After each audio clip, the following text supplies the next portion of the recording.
السلام علیکم ورحمۃ اللہ وبرکاتہ۔ حضرت عبداللہ ابن مبارک رحمہ اللہ نے حضرت ابو ایوب انصاری رضی اللہ تعالی عنہ سے ایک روایت نقل کی ہے کہ حضور اکرم صلی اللہ علیہ وآلہ وسلم نے ارشاد فرمایا، جب مومن کی روح قبض کی جاتی ہے تو اس کے ساتھ اللہ کے بندوں میں سے بخشے ہوئے لوگ ملاقات کرتے ہیں، جیسے دنیا میں بشارت دینے والے ملتے تھے۔ وہ اس کی طرف متوجہ ہو کر اس سے حال احوال پوچھتے ہیں، پھر ایک دوسرے سے کہتے ہیں کہ اپنے ساتھی کو دیکھو تاکہ اس کو راحت میسر ہو، کیونکہ یہ پہلے شدید کرب و الم میں تھا۔ بس وہ اس سے دریافت کرتے ہیں کہ بھئی فلاں کا کیا حال ہے، فلاں مرد کا کیا حال ہے، فلاں عورت کا کیا حال ہے، کیا فلاں نے شادی کر لی ہے۔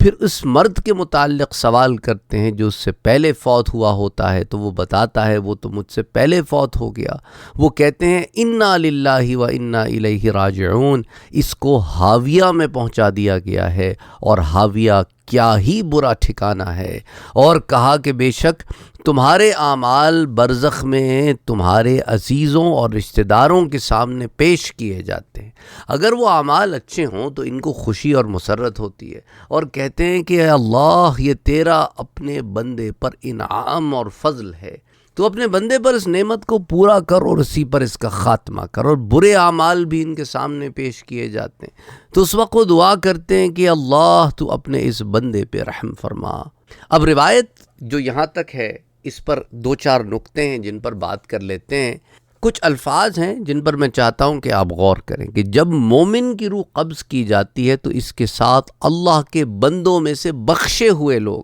یعنی وہ جنہیں بخش دیا گیا ہے، وہ جو کسی عذاب میں مبتلا نہیں ہیں، کسی آزمائش میں مبتلا نہیں ہیں، وہ بندے وہ اس سے ملاقات کرتے ہیں، تو وہ ارواح جو سرخرو ہونے والی ارواح ہیں وہ اس سے ملاقات کرتی ہیں اور اسے دیکھ کر خوش ہوتی ہیں، جیسے کہ دنیا میں ایک دوسرے کو دیکھ کے تم خوشی محسوس کرتے ہو۔ اور پھر اس کے بعد وہ اس سے حال احوال پوچھتی ہیں ان لوگوں کا جنہیں وہ پیچھے چھوڑ آئے ہیں۔ تو یعنی برزخ میں پہنچنے کے بعد دنیا میں جو ان کے رشتے تھے، جو ان کے دوست احباب تھے، جو ملاقاتیں تھیں، وہ ان کو بھولے نہیں ہیں، اس لیے آنے والے سے سوال کرتے ہیں ان لوگوں کے بارے میں جنہیں پیچھے چھوڑا ہے۔ اس لیے بہت ضروری ہوتا ہے نا، اس لیے جو مومنین ہوتے ہیں وہ خیر خبر رکھتے ہیں اپنے دوستوں کی، اپنے احباب کی، اپنے رشتہ داروں کی، وہ خیر خیریت معلوم کرتے ہیں۔ سبحان اللہ، ورنہ پھر وہ وہاں پہنچے گئے کہ ہم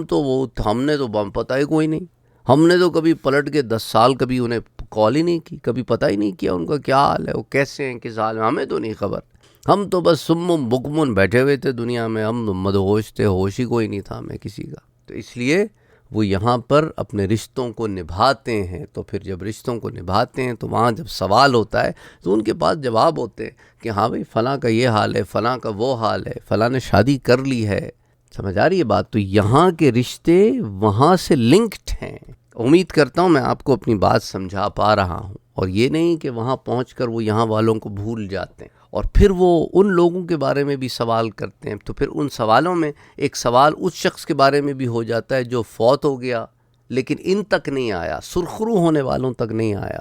تو پھر اب ان کو پتہ چل جاتا ہے کہ ارے وہ تو فوت بھی ہو گیا اور یہاں پہنچا بھی نہیں، مانا کہ وہ اب پکڑا گیا ہے، کسی عذاب میں مبتلا ہے، کسی آزمائش میں گرفتار ہے، اس لیے ہم تک نہیں پہنچا۔ اس لیے وہ انا للہ و انا الیہ راجعون پڑھتے ہیں، کیونکہ صدمہ ہوا نا انہیں کہ فلاں شخص کو بھی وہ ایکسپیکٹ کر رہے تھے لیکن اس کے اعمال ہی ایسے نہیں تھے۔ اچھا، اسی طرح اس روایت میں کیا پتہ چلتا ہے کہ تمہارے اعمال اچھے ہوں یا برے ہوں، تمہارے عزیزوں اور رشتہ داروں کے سامنے پیش کیے جاتے ہیں، تو جن پر تم توبہ کر لو وہ معاف ہو گئے، وہ پیش نہیں ہوئے، ورنہ ان پر پیش ہوتے ہیں۔ یعنی برے اعمال کی بات کر، اچھے اعمال کو وہ سنتے ہیں تو انہیں خوشی ہوتی ہے، یعنی کہ عالم برزخ میں بھی خوشی اور مسرت بھی ہے اور غم بھی ہے۔ غم ان کا کس چیز سے جڑا ہے؟ ان کا غم اس چیز سے نہیں جڑا کہ میرے شوہر نے میرے بعد شادی کر لی، میری بیوی نے دوسری شادی کر لی،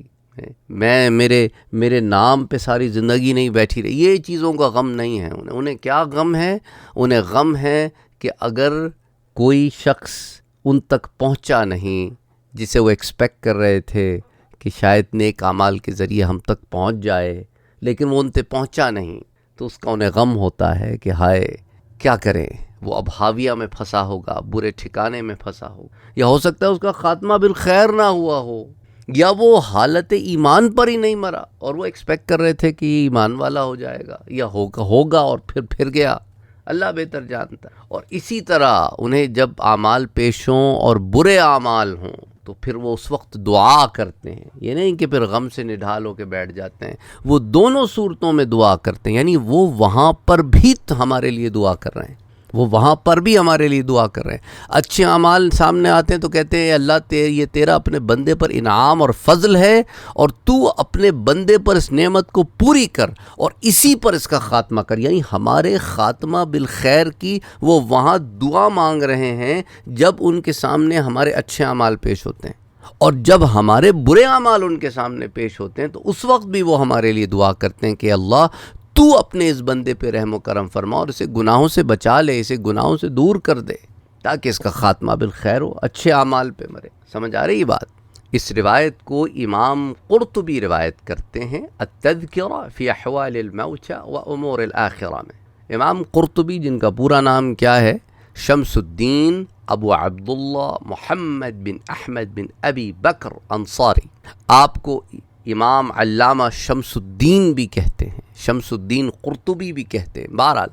آپ نے اس روایت کو نقل کیا ہے، اور عبداللہ ابن مبارک نے اپنی سند کے ساتھ روایت کی ہے کہ حضرت ابو دردہ رضی اللہ تعالی عنہ بیان کرتے ہیں کہ بے شک تمہارے اعمال تمہارے فوت ہونے والوں کے سامنے پیش کیے جاتے ہیں، اگر اچھے ہوں تو وہ خوش ہوتے ہیں۔ یہ بات بھی ذرا خیال رکھنا کہ اعمال اچھے ہوں تو وہ خوش ہوتے ہیں، خوشی اور مسرت کا اظہار کرتے ہیں، اسے پچھلی روایت میں بھی تھا، اور ساتھ دعا بھی کرتے ہیں۔ اچھا، اور اگر برے اعمال ہوں تو کیا وہ صرف دعا کرتے ہیں یا انہیں تکلیف بھی ہوتی ہے؟ تو حضرت ابو دردہ والی روایت میں آتا ہے کہ انہیں تکلیف ہوتی ہے تو اس تکلیف کی دوری کے لیے اپنے رب سے یوں رجوع کر کے دعا کرتے ہیں کہ اللہ،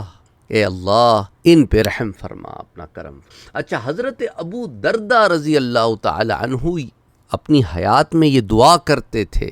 کہ اللہ میں کسی ایسے عمل سے تیری پناہ میں آتا ہوں جس سے عبداللہ ابن رواحہ جو ان کے رشتہ دار ہیں، جو ان کے ماموں ہیں حضرت ابو دردہ کے، وہ کہتے تھے کہ کیونکہ عبداللہ ابن رواحہ کا انتقال ہو گیا تھا، شہید ہو چکے تھے آپ، تو ابو دردہ دعا کرتے تھے کہ اللہ میں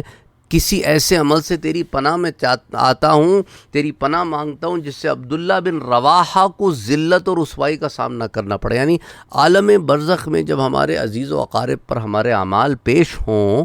تو عبداللہ بن رواحہ پہ بھی پیش ہوں گے۔ اچھا، یہ جو رشتہ دار ہیں، ماں باپ ہیں، چاچا ہے، تایا ہے، پھپھو ہے، ماموں ہے، دادا ہے، دادی ہے، نانا ہے، نانی ہے، اب ان سب پر پیش ہو رہے ہیں اعمال، تو سب کے سامنے تو کھل گئی بات۔ سمجھ آ رہی بات؟ اچھا، وہ اعمال جو پیش ہو گئے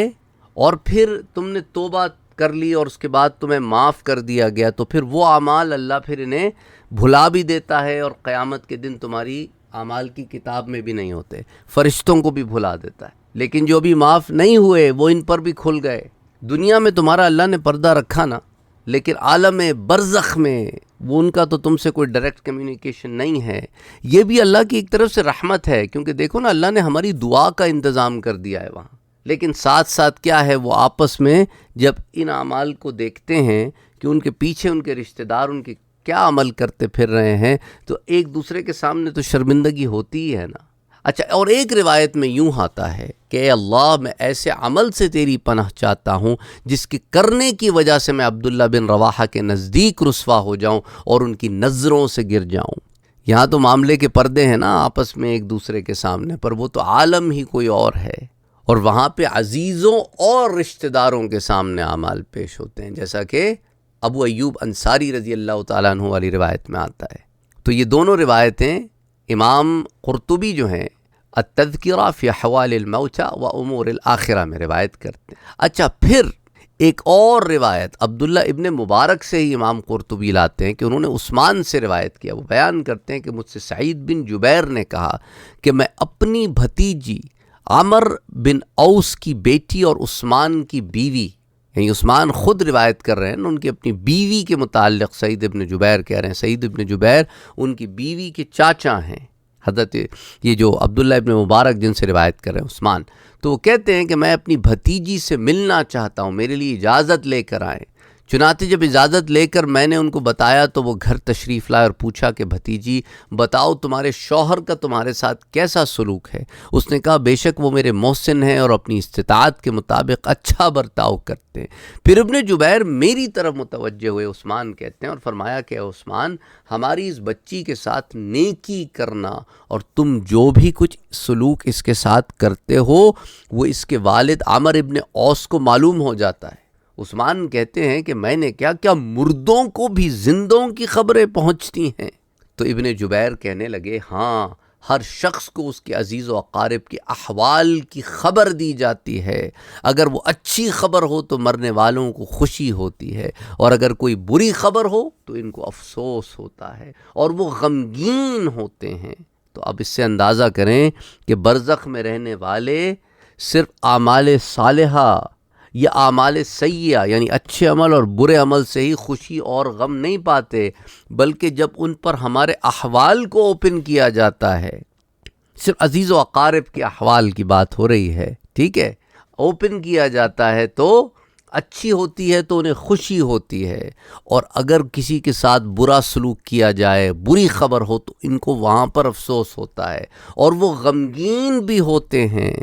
حتیٰ کہ پہلے مردوں کی روحیں نئے فوت ہونے والوں کی روح سے اس مرد کے متعلق جس سے پہلے فوت ہو چکا ہوتا ہے سوال کرتی ہیں کہ اس کا کیا بنا، تو کہا جاتا ہے کہ کیا وہ تمہارے پاس نہیں آیا؟ تو وہ کہتے ہیں نہیں، اس کو یہی ہو سکتا ہے کہ فرشتے حاویہ میں لے گئے ہوں۔ تو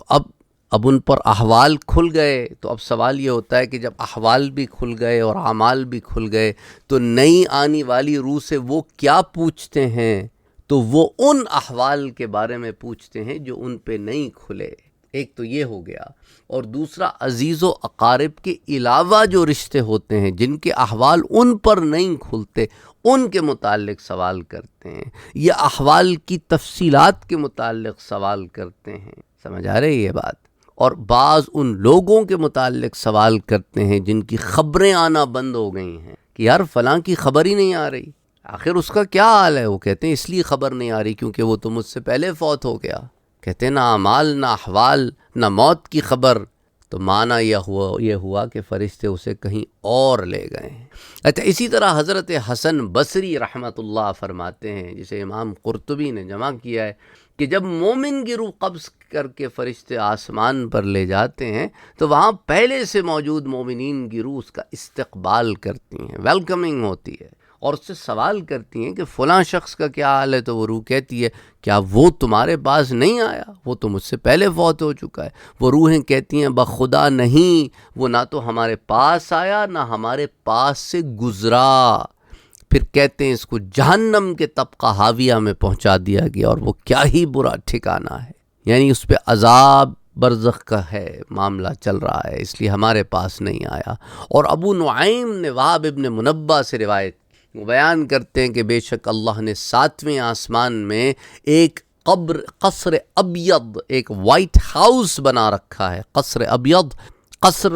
محل کو کہتے ہیں، سمجھ لیں، اور ابیض سفید کو کہتے ہیں، سفید محل بنایا ہے، اور اس محل میں مومنین کی روحیں میٹنگ کرتی ہیں، ملتی ہیں، ان کی میٹ اینڈ گریٹ کی جگہ ہے وہ۔ بس جب بھی اہل دنیا میں سے کوئی شخص فوت ہوتا ہے تو وہ روحیں اس کا استقبال کرتی ہیں، اور اس سے دنیا والوں کے احوال اس طرح دریافت کرتی ہیں جیسے اپنے دیس سے آنے والے شخص سے پردیسی مسافر پوچھا کرتا ہے۔ اسی طرح امام نسائی نے اپنی سند سے حضرت ابو ہریرہ رضی اللہ تعالی عنہ سے یہی حدیث روایت کی ہے، اور اس میں اضافہ کیا ہے کہ بے شک حضور صلی اللہ علیہ وآلہ وسلم نے فرمایا کہ جب کوئی شخص مر جاتا ہے تو اس کی روح کو آسمان پر لے جایا جاتا ہے، تو اس کے پاس مومنین کی روحیں آتی ہیں، اور اس کو اس نئی آنے والی سے مل کر اس سے زائد خوشی ہوتی ہے جتنی کسی کو اپنے سفر سے آنے والے عزیز کو دیکھ کر ہوتی ہے۔ وہ پھر پوچھتی ہیں کہ فلاں مرد کا کیا حال ہے اور فلاں عورت کا کیا حال بنا، پھر آپس میں ایک دوسرے سے کہتی ہیں کہ اچھا اس کو چھوڑو، آرام کرنے دو، یہ دنیا کے غموں میں پھنسا ہوا تھا۔ اور جب وہ ایسے شخص کے متعلق پوچھتے ہیں جو اس سے پہلے مر گیا ہو تو وہ کہتی ہیں کہ کیا وہ تمہارے پاس نہیں آیا؟ وہ روح کہتی ہے، وہ کہتے ہیں کہ نہیں، پھر معلوم یہ ہوتا ہے اس کو حاویہ میں لے گئے۔ یہ سنن النسائی میں روایت آتی ہے، صحیح ابن حبان میں آتی ہے، امام حاکم اسے المستدرک میں روایت کرتے ہیں، امام غزالی احیاء العلوم میں روایت کرتے ہیں، اور الجامع الصحیح میں حدیث 504 میں تحت بھی آتی ہے۔ اور حکیم ترمذی نے نوادر الاصول میں حضرت انس سے روایت نقل کی ہے، وہ بیان کرتے ہیں کہ حضور اکرم صلی اللہ علیہ وآلہ وسلم نے فرمایا کہ تمہارے اعمال تمہارے مر جانے والے عزیز و اقارب کے سامنے پیش کیے جاتے ہیں، اگر اچھا کام ہو تو وہ خوش ہوتے ہیں اور اگر برا کام ہو تو افسردہ و غمگین ہوتے ہیں اور دعا کرتے ہیں کہ اللہ تو ان کو موت نہ دینا یہاں تک کہ ان کو ہماری طرح ہدایت نہ دے۔ مجمع الزوائد میں یہ روایت آتی ہے، اسی طرح نوادر الاصول میں آتی ہے، کنز العمال میں حدیث 43029، اور اسی طرح مسند ابی داؤد الطیلاسی میں حدیث 1794۔ اور حکیم ترمذی نے اپنی سند سے نوادر الاصول میں یہ نقل کیا کہ حضور صلی اللہ علیہ وآلہ وسلم نے فرمایا کہ پیر اور جمعرات کو اعمال اللہ کی بارگاہ میں پیش کیے جاتے ہیں، اور جمعے کے روز انبیاء کرام اور ماں باپ کے سامنے پیش کیے جاتے ہیں، اور مرنے والوں کو اپنے رشتہ داروں کے اچھے کاموں سے بڑی خوشی ہوتی ہے اور مسرت سے ان کے چہرے دمک اٹھتے ہیں۔ تو اے اللہ کے بندوں، اپنے فوت شدہ عزیزوں کو اپنے برے کاموں سے ایذا اور تکلیف نہ دو، یعنی تم گناہ یہاں کرتے ہو، تکلیف انہیں وہاں ہوتی ہے، ایذا انہیں وہاں ہوتی ہے۔ سنن ابی داؤد کی یہ روایت ہے، حدیث 2419، اور اسی طرح مسند امام احمد میں آتی ہے، اسی طرح امام بہقی بھی سے روایت کرتے ہیں، مسند الطیلاسی میں بھی آتی ہے حدیث 632، اور امام ثعلبی نے حضرت ابو ہریرہ سے روایت کیا کہ حضور اکرم صلی اللہ علیہ وآلہ وسلم نے ارشاد فرمایا کہ جب تم میں سے کوئی شخص فوت ہوتا ہے تو تمہاری روحیں اپنے مرنے والے رشتہ داروں اور عزیزوں کی روحوں کے پاس آتی ہیں، پھر وہ روحیں آپس میں ایک دوسرے سے کہتی ہیں کہ اس کو آرام کرنے دو کیونکہ یہ دنیا میں تکلیف میں تھا۔ پھر آپ نے ذکر فرمایا کہ بعد میں پھر روحیں اس نئی آنے والی روح سے دنیا والوں کے احوال دریافت کرتی ہیں۔ تو اب وہ جو بات تھی نا کہ بھئی اسے رہنے دو، ابھی یہ غموں سے نکل کے آیا ہے، تو پھر سوال ذہن میں پیدا ہوتا ہے، تو پھر کیا پھر وہ آپس میں پھر بات نہیں کرتے کبھی؟ نہیں، جب وہ اسے چھوڑ دیتے ہیں تھوڑی دیر کے لیے تو پھر جب اس سے کلام کرتے ہیں تو پھر اس سے پوچھتے ہیں کہ اچھا پھر اب تفصیل سے بتاؤ کہ فلاں کا کیا ہوا، فلاں عورت نے کیا کیا۔ اگر وہ اچھے کاموں کا ذکر کرے تو ان کو خوشی ہوتی ہے، اور اگر کسی برے کاموں کا ذکر کرے تو پھر وہ دعا کرتی ہیں روحیں کہ اللہ اس کی مغفرت فرما دے، حتیٰ کہ وہ روحیں اس سے اس شخص کے بارے میں یہ بھی پوچھتی ہیں کہ بھئی فلاں لڑکے کی شادی ہو گئی ہے، اچھا فلاں لڑکی کا بیاہ ہو گیا ہے، یعنی یہ مسئلے بھی پوچھتے ہیں جو دنیاوی امور سے تعلق، یعنی ایسے ہی ہے جیسے دنیا میں آپ کہیں سے کہیں جائیں تو جو سوالات دوسرے کرتے ہیں ویسے ہی سوالات وہ برزخ والے بھی کرتے ہیں، وہ بھولے نہیں بیٹھے پیچھے لوگوں کو۔ اور فرمایا وہ اس سے اس مرد کے متعلق بھی پوچھتے ہیں جو پہلے فوت ہو چکا، تو وہ کہتا ہے کہ وہ تو پہلے مر گیا، تو کیا وہ ابھی تک تمہارے پاس نہیں آیا؟ تو وہ تمہارے پاس سے کیا گزرا بھی نہیں؟ تو وہ کہتی ہیں کہ نہیں بخدا۔ پھر انا للہ و انا الیہ راجعون پڑھتے ہیں اور کہتے ہیں کہ اس کو اس کی اصل ٹھکانہ حاویہ کی طرف لے گیا، یعنی اس کو فرشتے وہاں لے گئے جو ایک برا ٹھکانہ ہے، بری جگہ ہے۔ اور یہ بھی آتا ہے اس روایت میں اور کہ جو گھر کی بلی ہوتی ہے نا، جیسے مثال کے طور پہ کسی کے پاس کوئی پیٹ ہے، اس کے بارے میں بھی پوچھتے ہیں، اتنی معمولی سے معمولی چیز، تو باقی ساری چیزیں تو انکلوسیو ہو گئیں کہ بھی فلاں میری بچی کا وہ طوطا تھا اس کا کیا بنا، تو آپ سوچے اچھا فلاں نے گھر بدل لیا، اچھا کدھر گھر لے لیا؟ انہوں نے کہا کہ بھی وہ آج کل جو ہے نا وہ گلشن اقبال میں رہ رہے ہیں،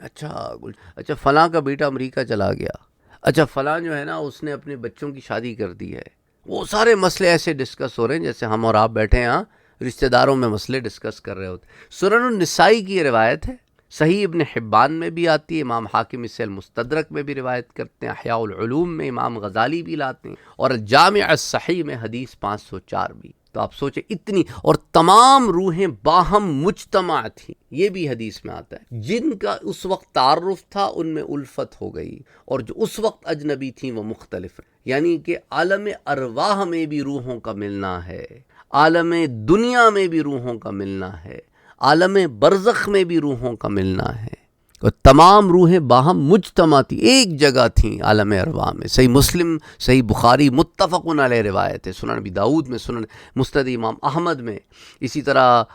مسند القضائی میں، اسی طرح صحیح ابن حبان میں، اسی طرح المعجم الکبیر میں جو امام طبرانی کی حدیث کی کتاب، پھر تاریخ بغداد میں، حلیۃ الاولیاء میں، کئی کتب میں روایت آتی ہے۔ اور علامہ قرطبی فرماتے ہیں کہ حضور اکرم صلی اللہ علیہ وآلہ وسلم کے ارشاد کی تفسیر یہ کی گئی ہے کہ سونے والوں کی روحیں اور مردوں کی روحیں یہ باہم ملاقات کیا کرتی، تو تمام روحیں باہم مجتمع تھیں، میں عالم ارواح آ گیا، اور اب جو دنیا میں آئے ہو تو یہاں پر بھی جو ملاقاتیں تمہاری خوابوں میں ہوتی ہیں ان کی طرف بھی اس میں اشارہ ہے، اور اس کے علاوہ اس حدیث مبارکہ کی اور بھی بہت ساری تفسیر کی گئی ہیں۔ تو اب یہ جو الارواح جندۃ مجندہ، تاہم یہ باہم ملتی ہیں، اس پر پھر تفصیل سے تھوڑا بات کر لیتے ہیں کہ تمام روحیں جو ہیں یہ باہم مجتمع تھیں، جن کا اس وقت تعارف تھا ان میں الفت ہو گئی، اور جو اس وقت اجنبی تھیں وہ مختلف رہیں۔ تو تعارف کا مطلب کیا ہے؟ بعض ایسی صفات ہیں جو آپس میں ملتی جلتی ہیں نا، تو وہ، اور بعض صفات ہیں جو آپس میں ملتی جلتی نہیں ہیں۔ تو مانا اللہ نے عالم ارواح میں ہر روح کو دوسری روح کی خصوصیات سے مطلع فرما دیا، اس کا ایک معنی یہ بھی ہے، اور یہ بھی معنی ہے کہ اللہ نے تمام روحوں کو اجتماعی طور پر پیدا فرمایا، پھر ان کو مختلف جسموں میں متفرق کر دیا، بانٹ دیا، پھر جس شخص کی روح اس کے جسم کے موافق ہو گئی وہ روح جسم سے محبت کرتی ہے، اور جس شخص کی روح اس کے جسم کے ناموافق ہوئی وہ اس سے متنفر ہوتی ہے۔ اور علامہ خطابی نے کہا کہ روحیں بحیثیت روح کے ایک دوسرے سے متفق ہیں، لیکن نوع اور شخص کے اعتبار سے ایک دوسرے سے مختلف ہیں۔ پس جن روحوں کی صفات عالم ارواح میں ایک دوسرے کے موافق تھیں، وہ ایک دوسرے سے مانوس تھیں اور پیار کرتی تھیں، اور وہ ان کے ساتھ تھیں، اور جن روحوں کی صفات ایک دوسرے کے مخالف تھیں، مباین تھیں، وہ روحیں عالم ارواح میں دوسری روحوں سے الگ تھیں۔ تو بہرحال اس کی اور بھی تفصیلات موجود ہیں، یہ اس کی شرح میں سے میں نے آپ سے کچھ تفصیلات یہاں ذکر کر دی ہیں۔ انشاءاللہ تعالی پھر عالم برزخ سے متعلق اور تفصیلات اگلے درس میں۔ وما علینا الا البلاغ، اللہم صلی علی محمد وعلی آل محمد صلی اللہ علیہ وسلم۔ درس بھی تھوڑا لمبا ہو رہا ہے، تو بعض لوگ کہتے ہیں کہ بھائی آپ اتنے لمبے درس ہم نہیں سن پاتے۔ بہرحال جو ٹاپک ایسا تھا جس میں آپ میں سے بہت سارے لوگوں کی انٹرسٹ ہے، تو اس لیے میں نے یہاں پہ زیادہ تفصیلات جمع کی، اور کچھ ایسی تفصیلات بھی یہاں جمع کی ہیں جو پہلے بھی آپ سے ذکر کر چکا ہوں، لیکن بعض تفصیلات مختلف دروس میں تھیں، اور بعض تفصیلات کے بعض نکات پر ہم نے پہلے بات نہیں کی تھی، تو اس لیے ہم نے ان نکات کو بھی یہاں جمع کیا ہے۔ وما علینا الا البلاغ۔